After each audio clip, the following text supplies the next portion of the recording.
Hello, Ashley here with HeartHookHome.com, and we are ready for part 4 of the Painted Canyon Cardigan Crochet Along. I'm super excited about this one. I've already gone ahead and done one of my sleeves so that I can show you what it looks like. We are going to make the other one today together. We're also going to do all of our finishing touches where we weave in all of these ends and the ends down here, and then we're going to sew on the pockets and we will be completely finished with our Painted Canyon Cardigan Crochet Along. Isn't it adorable? I love it. I hope you love it too. I hope you've enjoyed the process, and let's get started on finishing this bad boy up. First thing I'm going to do is I'm going to check the size that I am making. On some of the sizes, you're going to start your sleeve looking at the outside of the cardigan, and some of them you're going to start looking at the inside of the cardigan. For the size that I am making, this 2-3T, I am looking at the inside right here, at the very bottom corner of the armhole, looking at the inside. All right, so since I am looking at the inside of the armhole for this is how I'm just going to start right here. This is the bottom of my armhole. I'm going to insert my hook into the side of that stitch, the first stitch right there. I'm going to grab both sides of that stitch, and that's where I'm going to pull up my yarn. Just with the slip stitch. I'm going to get my yarn pulled here. I'm going to chain 1, and I'm going to half double crochet in that same spot.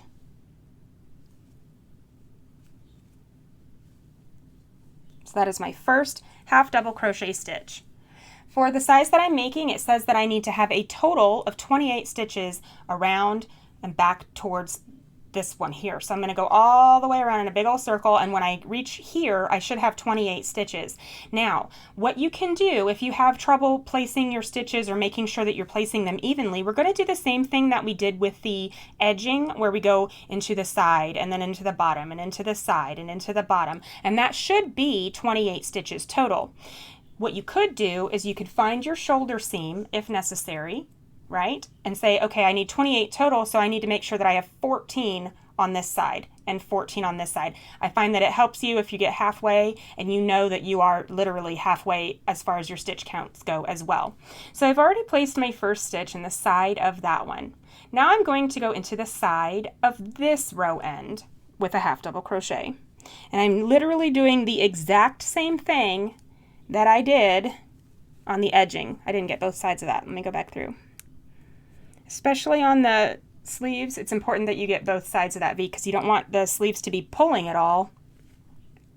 So now I'm going to go into the bottom of that stitch, that natural hole that we talked about in part 3. Now we're going to go into the side of this row, the bottom of that stitch, the side of this row right here,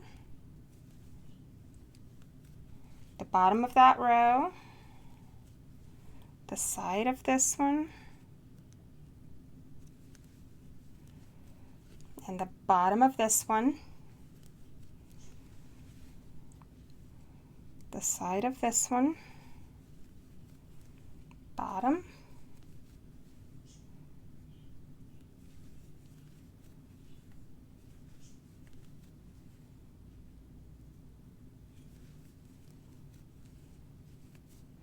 okay, so this looks like it's my shoulder seam right here. Let's make sure that I have 14.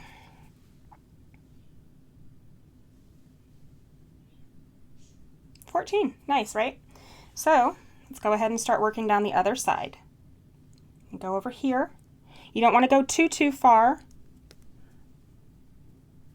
away from the stitch that you just made because you don't want to leave a hole up here, right? So now that's our 15th stitch. We're going to go right here for 16 through the side of that stitch, and then 17, 18. No, that one looks like it was a little too far.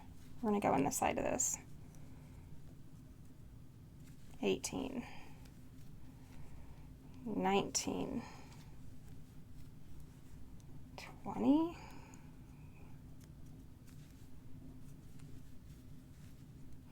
21, pull my yarn, 22,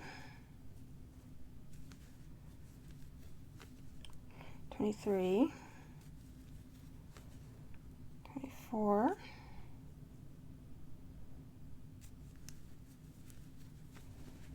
25, oops, this one right here. All right, we've got 26, 27,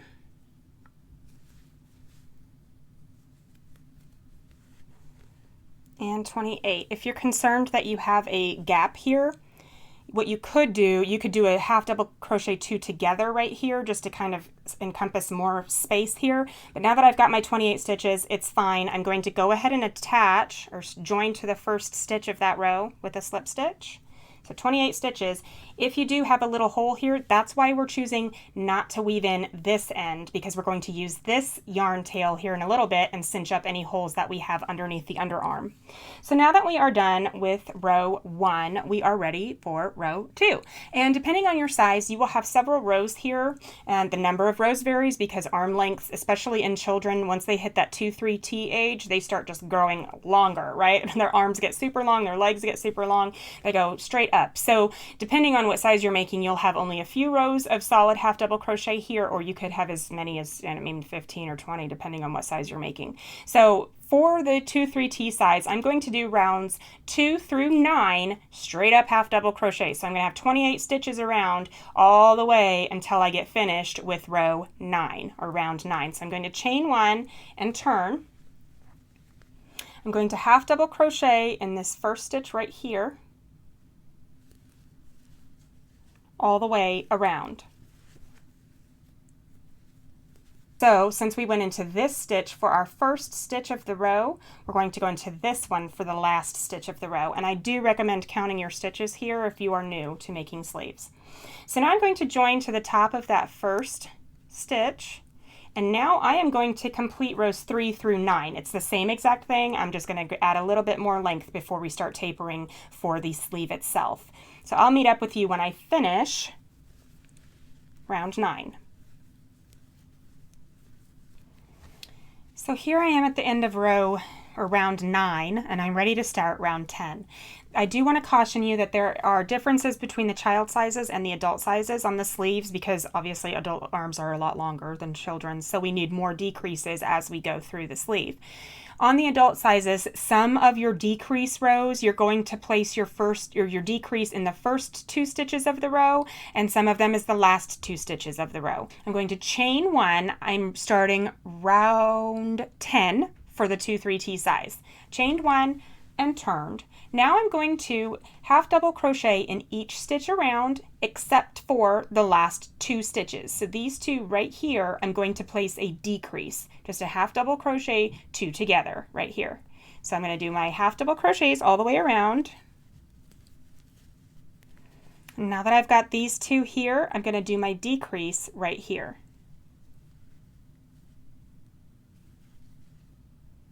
Pull through all of them. And now we're going to join to the top of this one. Now if you're crocheting the adult sizes, make sure you're reading your pattern, because you might only have 1 solid half double crochet row coming up next. For the child sizes, I'm going to have 2 rows of solid half double crochet. So for rows 11 and 12, I'm just going to have 27 stitches. Since I decreased right here and we started with 28, we now have 27. I'm going to do 2 more rows of 27 stitches. So I'm going to chain 1, turn, go into this one here, right here, and continue my half double crochet for 2 rows without any decreases.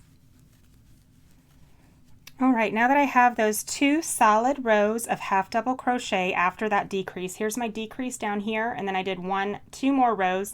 Now I am ready for row 13, which is another decrease row. So I'm going to chain 1 and turn. I'm going to half double crochet all the way around, and when I get to these last 2 right here, 1, 2, I'm going to do a decrease in those. So I'm going to half double crochet all the way around and decrease. Last 2, I'm going to go bunk and bunk. There's my decrease in the last 2 stitches, and we're going to join. Now I'm ready for rows 14 and 15, which are straight up half double crochet rows for this size. Make sure you're reading your own size, especially the adult sizes. It does differ a little bit. Right, so that is row 15 that I'm finishing, which means that for the 2-3T size, row 16 is going to be another decrease row. So I'm going to go all the way around and place my decrease in these 2 stitches here, in the last 2 stitches. Okay, now that I am done with row 18, I'm ready for 19, which is another decrease row. I'm going to do the same exact thing I've been doing this whole time, decrease in these last 2 stitches right here. Now we're at row 22, which means that we're going to decrease in the last 2 stitches again. We are almost done with this sleeve. I love making sleeves, I really do. I know a lot of people don't, but I really love making sleeves because, especially from the top down, the farther you get, the shorter the rows are and the faster they go. It feels like you start out and then before you realize it, you're done. So now for the size 2-3T, I have finished all of my decreases. Row 22 is the last row that I have a decrease here. So now for this size, I'm going to do rows 23, 24, and 25 straight up half double crochet. Right, this is through row 25 of my 2-3T sleeve. I do switch to the last, or to the different color on the last row of this straight up half double crochet because I think it looks nicer when you do the post stitches like we did here. So if you are using a solid color, obviously do not worry about changing. So now, in order to start the ribbing here for row 26, I'm going to chain 1 and turn so that I'm looking at the outside again. The very first stitch, I'm going to do a front post double or half double crochet around it. So front post, half double crochet around the first, back post, half double crochet around the next, and we're going to continue this all the way around. Front, and back, and front, and back. When we get all the way around, we should end with a front post around the last stitch. So it sounds a little odd, but we start with a front post and we end with a front post because the join here, the chain that we do to start a new row, looks like a back post when you're looking at it from this side. So we're just going to join to the top of that front post. So technically we have 2 front posts next to each other, but look how seamless that looks. It looks really nice. So now I'm going to chain 1 and turn. And since that one was a front post and I turned it, it now looks like a back post. So I'm going to do a back post around that one. Right? And a front post around the next. And this is exactly what we did in the ribbing for the edging on the inside. And since we started this row with a back post half double, we're going to end this row with a back post half double. So if you start with a front post, end with a front post. If you start with a back post, end with a back post. And that is only when you are making these post stitches in the round where you're joining at the end of the row. It just looks so much better than having it the opposite way. End with a back post, and we are going to join to the top of that back post right there. Top of that stitch. Join that, and now I'm going to make 2 more rows of ribbing, and then I'm going to do 1 row of single crochet, and we're done with the sleeve. So I'm going to do those 2 more rows exactly how I just did these, finish off that row of single crochet, and then we will be ready to slap on the pockets and weave in all of our ends and do our finishing. I'm excited, we're almost there. I have just finished my single crochet row. I'm going to snip my yarn. Ta-da! And I'm going to do what's called an invisible join. Instead of joining to this right here, I'm going to pull this all the way through. I'm going to grab my yarn needle.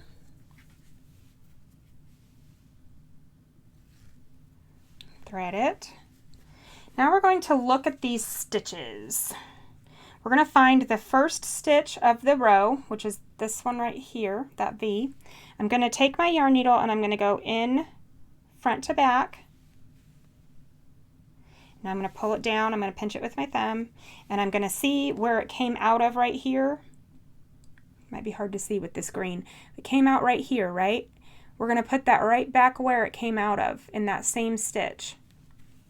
And now when I pull it a little tight, it looks like a stitch instead of a big bump where you joined it. So that's what's called the invisible join, and I love that. I love that technique. So now I'm just going to take this, I'm going to poke it in here, I'm going to weave in these ends, and then we're going to sew on the pockets, weave in all of the other ends, and we're done. Right, that looks good. Clip my yarn. Sleeve is finished. I do need to weave in these ends here, but I don't think we need to watch that. So I will weave those in here in a moment. And we are so close to being done. I love it so much, you guys. I'm so excited.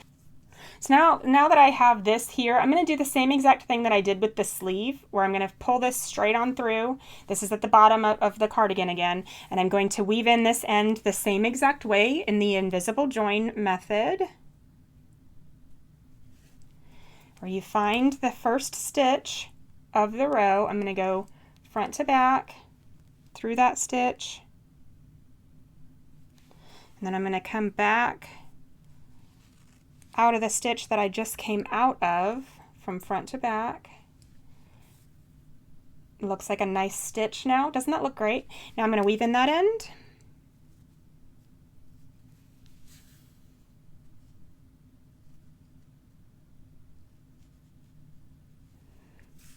I love this yarn needle. I'll put a link in the comments or in the description, because this yarn needle is amazing for weaving in ends. It's so pointy. Like you could almost hurt yourself with it, but it's great for getting through all these ribbing stitches. I don't use it for everything. I usually only use it for weaving in ends, because if I were to use it for sewing things together, sometimes it only grabs part of the stitch. All right, so we are ready to sew the pockets on. Let's do that. And then we'll figure out the shoulder where we left all those attached. So I have already threaded this needle here. This is a different needle that I use. It's not the super pointy one. It's just a regular yarn needle for sewing things on. Since I had used two colors for my pocket, I have the green hanging out on both sides here so that I can use the green to sew up the top and the gray for the rest of it. So if you have a solid color pocket, you are even better than I. Or looking even better than I, right? So we're going to position our pocket where we want it to be. Make sure that as you're sewing, it does not move around too much. If you wanted to, you could use some pins, like regular sewing pins, and just kind of pin the opposite corner in place so that it's not moving around too much as you're sewing. So now I've got my yarn needle ready for sewing. I'm going to zoom in here so we can see what's going on. All right, for sewing this pocket, now that I've got everything pinned into place, I'm using the yarn tail from where we fastened off, or if you are making a solid color, you'd be up here at the top. But you're going to sew stitch for stitch. So here to here and here to here. One thing that helps me is to make sure that as I am looking at this, let me find a pencil or something.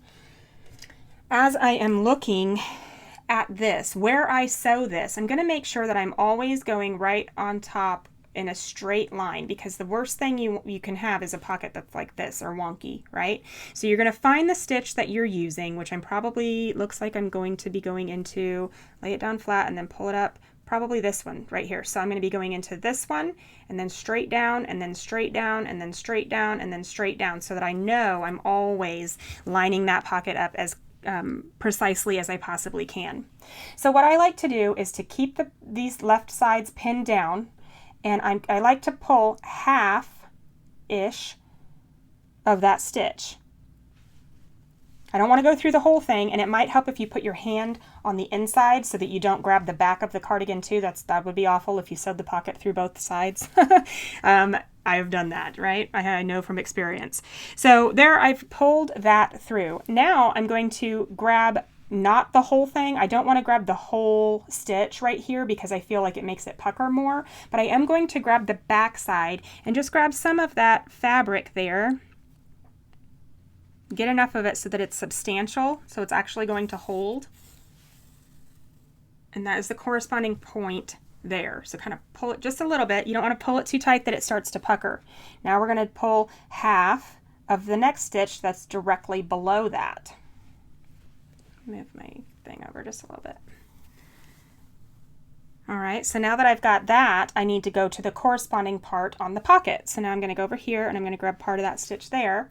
Make sure you're grabbing enough of it that you're not only just getting a little tiny little thread of it. You want to make sure that you're getting a good hold on your pocket so they don't fall apart.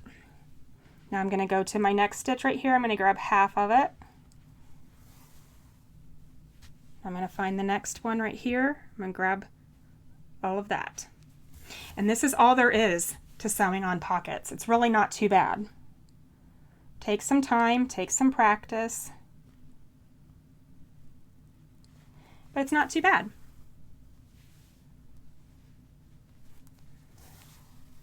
I'm literally going to do this all the way around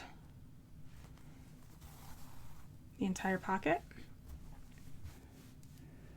trying to keep everything from moving around too much, which is another reason why it's great to have those pins holding the opposite end in place. And it is nice if you take a break every couple of minutes and just like reposition it out. Let me zoom back out just a little bit. But if you take a minute every few stitches or so and just make sure that, okay, yes, it still looks like it's nice and straight, you know? Trying to unpull or undo these stitches is not fun.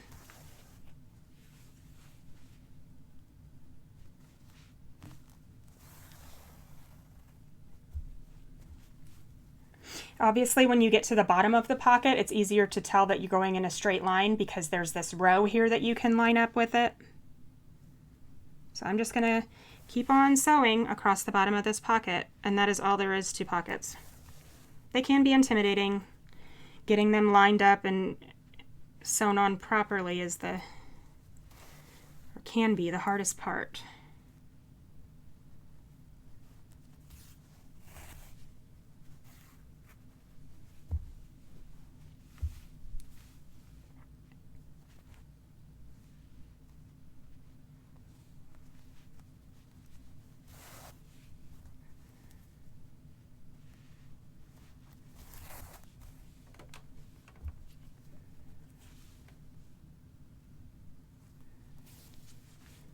Okay, now that I'm over here, I'm going to take out that pin since it's starting to impede my ability to sew.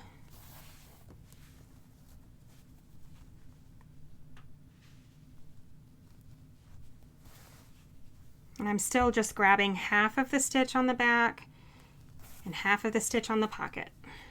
And with as many stitches as we're doing, we are positive that it will be secure. If you need to, you can take your hand in there and just kind of push out and make sure that everything's, like I'm pushing pretty hard right here and that pocket ain't going anywhere. So that may ease your mind a bit on your first one.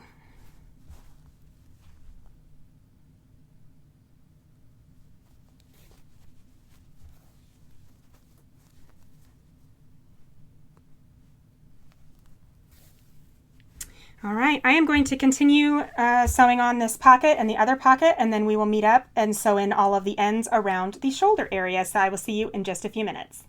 Yay, we have both pockets, both sleeves. Isn't it adorable? I just love this pattern so much. I hope you enjoyed making it with me. I do have a couple of last finishing things that we need to do together. I have not woven in the end on the under part of my sleeve here. I wanted to show you how I do that to make it look more professional. See how it's kind of gappy just a little bit? We're going to weave that end in super nicely, and then we're going to weave in these two shoulder seam where we sewed our shoulders way back in, I don't even remember if that was part 1 or part 2, but way back when, part 2, when we sewed our shoulders together. We're going to finally weave in those ends. So here I've threaded my yarn needle. What I'm going to do is literally just cinch up these holes, and that's why I like to leave these tails to the very end, because when I'm done, see how I'm just putting that through wherever? All I'm doing is kind of cinching up any little gaps we've got here. But I think that this tip alone, or this practice of doing it this way, really just kind of gives your cardigans just that extra little oomph to make them look like, man, that's a nice looking cardigan, you know? Love it. So I'm just going to kind of feed it in just like that. Looks pretty good. I'm going to go ahead and clip that yarn. All right. Now the only two things that we have left to do are to look at the back side, and this is our shoulder, right? So let's take a look here. Where these are, I'm going to go ahead and thread my needle. Where these are is where that last seam or last stitch sewn was for the shoulder seam, and see how it kind of separates there? You can kind of see two larger holes. We're just going to do the exact same thing we just did with the sleeve with where all of this meets up, right?